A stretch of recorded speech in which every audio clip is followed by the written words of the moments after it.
Hi friends, welcome to Padma Jayanthi YouTube channel. అందరూ ఎలా ఉన్నారండి? నేనైతే సూపర్గా ఉన్నాను.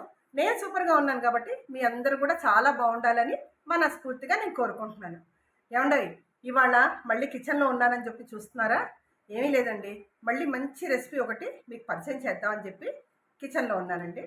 ఇప్పుడు నేను చేయబోయే రెసిపీ ఏంటంటే టమాటా రైస్ అనమాట. అర్జెంటుగా తయారు చేసేసుకోవచ్చు. మనకి బిర్యానీ ఒకటే చాలా బాగుంది అనుకుంటాం కదా, టమాటా రైస్ కూడా అంతకంటే బాగుంటుంది. సో అది ఇమీడియట్గా మనకి టైం లేదు అనుకుంటే గబగబా టమాటా రైస్ తయారు చేసుకొని హ్యాపీగా మనం బాక్స్లలో పెట్టుకొని తింటూ వెళ్ళిపోవచ్చు. లేదు రెడీ చేసి అట్టు పెట్టేస్తే కనుక మన వాళ్ళు తినడానికి ఫుడ్ రెడీగా ఉంటుంది అనమాట. సో ఇప్పుడు టమాటా రైస్ ఎలా తయారు చేయాలనేది చూసేద్దాం. సరేనా? రండి నాతో పాటు. ఇదిగోండి, టమాటా రైస్ చేసుకోవడానికి అని చెప్పి మామూలుగా అయితే బాస్మతి రైస్తో చేస్తారు, కానీ నేను మామూలు రైస్ తీసుకున్నాను. మామూలు రైస్ తీసుకొని, అంటే ఇద్దరి కోసం చేస్తున్నాను కాబట్టి దీన్ని నేను అంటే నా కొలత ప్రకారం ఏంటంటే ఒక గ్లాస్ బియ్యం తీసుకున్నాను. నేను తీసుకొని కాసేపు నానబెట్టాలన్నమాట. ఇది నానబెడితే కొంచెం బాగా నానుతుంది. నానబెట్టిన తర్వాత అప్పుడు దీన్ని వాడుకోవాలి.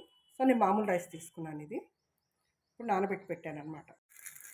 ఇదిగోండి, ముందుగా టమాటా రైస్ చేసుకునే ముందు ఒక 4 టమాటాలని కట్ చేశాను. అలాగే ఒక 5-6 ఎల్లిపాయలని వేసాను. కొంచెం కలర్ కోసం, టమాటా రైస్ కలర్ రావాలని చెప్పేసి నేను కొంచెం ఎండుమిరపకాయలు వేసుకున్నాను అనమాట. దీన్ని కొంచెం ఆయిల్లో ఫ్రై చేస్తున్నాను.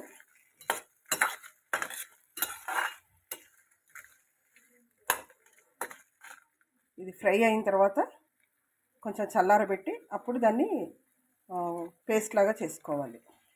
కొంచెం ఉడకాలి ఇది. వచ్చేసారా, టమాటా ముక్కలు మగ్గిపోయాయి. ఇప్పుడు దీన్ని కాసేపు చల్లారబెట్టి మిక్సీలో వేసుకొని పేస్ట్ చేసుకుందాం. చల్లారిపోయిందండి, దీన్ని నేను గ్రైండర్లో వేసేసాను. ఇప్పుడు దీన్ని పేస్ట్ చేసేసుకుందాం. తీసుకున్న గ్రైండ్ అయిపోయిందండి పేస్ట్ లాగా. ఇప్పుడు దీన్ని వేరే బౌల్లోకి తీసుకొని పక్కన పెట్టుకుందాం.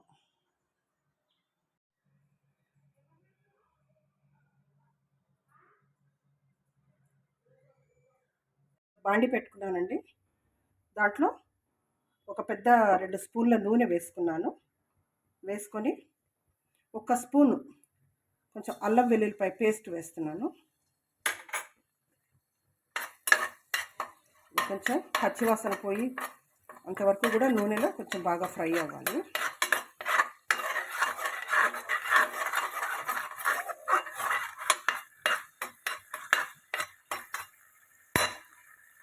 అలాగే ఒక 2 బిర్యానీ ఆకులు వేస్తున్నాను.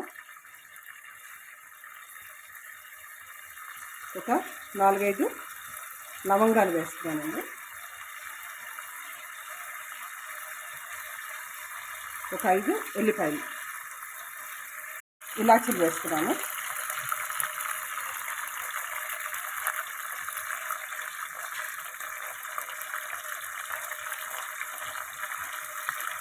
దీన్ని స్టార్ అంటారండి, బట్ ఇంకా వేరే ఏమంటారో నాకు తెలీదు. స్టార్ అంటారు దీన్ని. అలాగే ఒక జాపత్రి ఇప్పుడు అన్నీ వేసి కొంచెం బాగా కలుపుకోవాలి.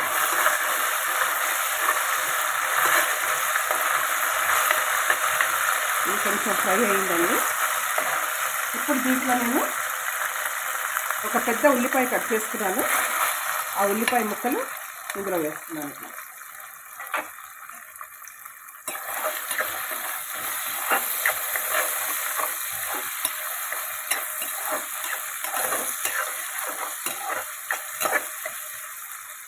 అలాగే ఒక 3-4 అంటే మన కారాన్ని బట్టి పచ్చిమిరపకాయలు వేసుకోవాలి.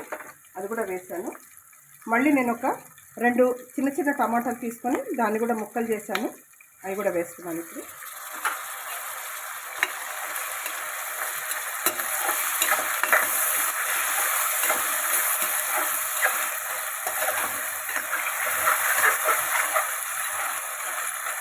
ఇది ఫ్రై అవుతుందండి. కొంచెం అంటే బాగా మెత్తపడాలి కాబట్టి కాసేపు మూత పెట్టుకుంటాం.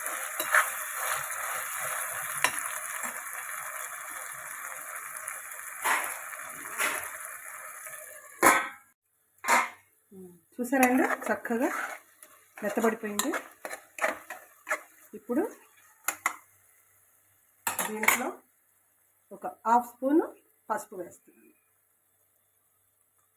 పసుపు అలాగే ఒక 1.5 స్పూన్ అనమాట. అంటే రుచికి తగినట్టుగా వేసుకోవాలండి. కొంతమంది ఉప్పు ఎక్కువగా వేసుకొని తింటారు, ఉప్పు కావాలి. కొంతమంది తక్కువగా తింటారు కాబట్టి దాని ప్రకారంగా కొంచెం రుచికి తగ్గట్టుగా వేసుకోవాలి. అలాగే ఇప్పుడు ఒక స్పూను ధనియాల పొడి, కొంచెం జీలకర్ర పొడి, ఇవి కూడా వేసుకొని బాగా కలిపేసుకోవాలి. ఇప్పుడు మనం ఇందాక గ్రైండ్ చేసి పెట్టుకున్నాం కదండి టమాటా ప్యూరీ, అది ఇప్పుడు వేసుకొని దీంట్లో కలుపుకోవాలి. ఇదిగోండి టమాటా ప్యూరీ చేసుకున్నాం కదా, అది ఇప్పుడు దీంట్లో వేస్తున్నాను.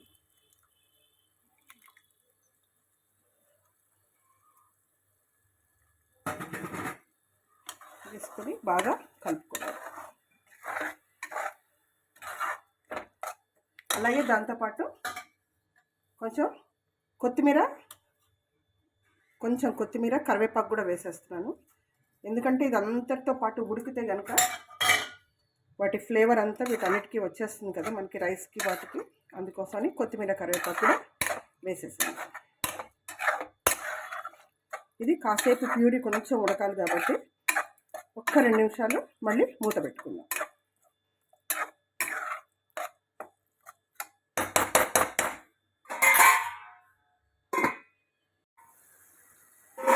చూసారా గ్రేవీ ఉడికిపోయింది కొంచెం. ఇప్పుడు ఫైనల్గా ఇందాక మనం బియ్యం నానబెట్టుకున్నాం కదా, ఆ నానబెట్టుకున్న బియ్యాన్ని కడిగేసి ఇప్పుడు ఆ బియ్యం వేసుకోవాలి.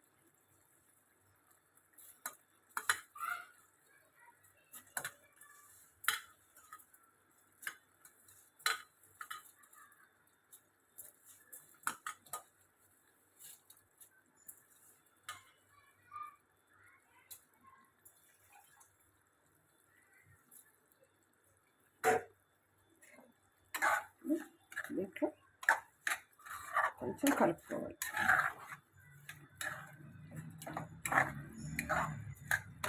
ఇదంతా మొత్తం బియ్యానికి పట్టేసేయాలి ఈ గ్రేవీ అంతా.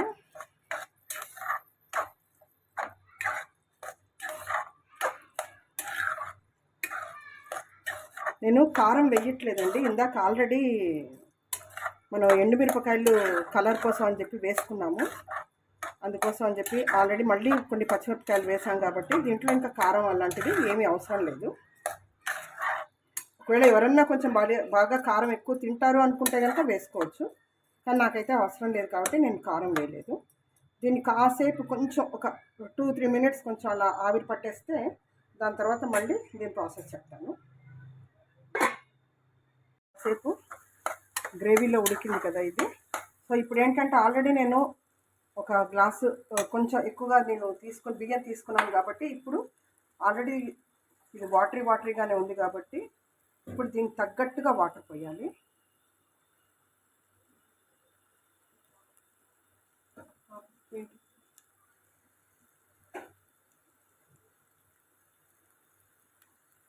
ఇప్పుడు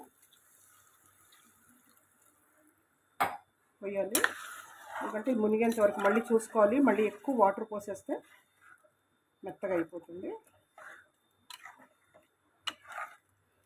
కొంచెం తక్కువ అనిపిస్తుంది నాకు వాటరు. సో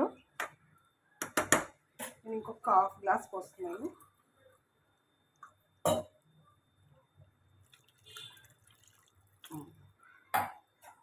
ఇది సరిపోతుంది. ఇది మామూలు రైస్ కాబట్టి కొంచెం ఎక్కువ నీళ్ళు పడతాయండి. అదే బాస్మతి రైస్ అంటే కనుక దాన్ని కొంచెం తక్కువగా పోసుకుంటే సరిపోతుంది. సో ఇప్పుడు ఇది అయిపోయిందండి. ఇప్పుడు దీన్ని ఒక 2-3 విజిల్స్ వచ్చేంత వరకు కూడా మనం మూత పెట్టేసుకొని వెయిట్ చేద్దాం. ఇదిగోటి కుక్కర్ వచ్చేసింది. కొంచెం ఉమ్మగిల్లాలి. ఇదో ఇప్పుడు దీన్ని మనం జాగ్రత్తగా కలిపి చక్కగా ప్లేట్లోకి సర్వ్ చేసుకుంటే టమాటా రైస్ రెడీ.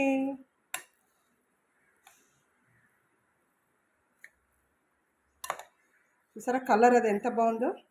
ఇది తింటే అసలుకి బిర్యానీ కూడా మనం మర్చిపోతామండి, అంత టేస్టీగా ఉంటుంది. మీరు కూడా ఒకసారి ట్రై చేయండి. చూసారు కదండి టమాటా రైస్ ఎలా తయారు చేసామో.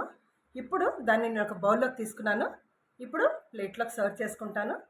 దాన్ని టేస్ట్ చేసి ఎలా ఉందో కూడా చూద్దాం, సరేనా?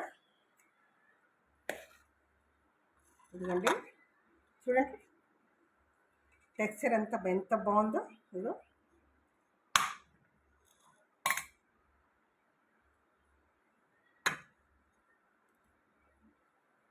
యాక్చువల్గా ఏంటంటే ఈ టమాటా రైస్ అచ్చంగా ఇలాగే తింటే బాగుంటుంది, కానీ కొంతమంది తినలేరు కాబట్టి దీనికి రైతా చేసుకుంటే చాలా బాగుంటుంది.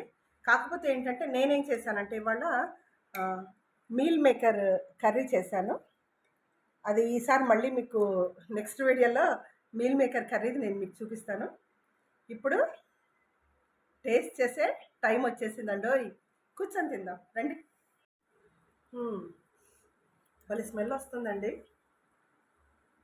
ఇదిగో కొంచెం మీల్ మేకర్ కర్రీ వేసుకొని టేస్ట్ చేసి చూస్తున్నాను. వేడివేడిగా ఉందండో.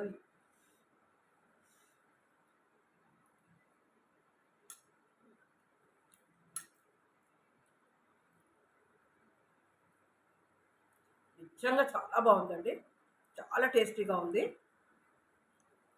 మీరు కూడా ట్రై చేయండి. యాక్చువల్గా మనం బిర్యానీ ఒకటే స్పెషల్ అనుకుంటాం కదా, బిర్యానీ లాగానే టమాటా రైస్ కూడా బాగా తయారు చేయొచ్చండి. చాలా బాగుంది ఇది. ఒకవేళ మనం అర్జెంటుగా కావాలి అనుకుంటే పిల్లలకి లంచ్ బాక్స్లో కూడా పెట్టి పంపించవచ్చు. చాలా బాగుంది, ట్రై చేయండి మీరు కూడా. ఏమండి చూసారు కదండి, ఇలాంటి మంచి మంచి వీడియోస్ మీకు కావాలి అంటే పద్మా జయంతి యూట్యూబ్ ఛానల్ని సబ్స్క్రైబ్ చేయండి. కావాలంటే కాదు, మీకు ఖచ్చితంగా కావాలి. అందుకోసం పద్మా జయంతి యూట్యూబ్ ఛానల్ని సబ్స్క్రైబ్ చేసి నన్ను ఆదరిస్తారని మనస్ఫూర్తిగా నమ్ముతున్నాను. బాయ్ ఫ్రెండ్స్, మళ్ళీ నెక్స్ట్ వీడియోలో తొందరలోనే మళ్ళీ కలుద్దాం, సరేనా? బాయ్.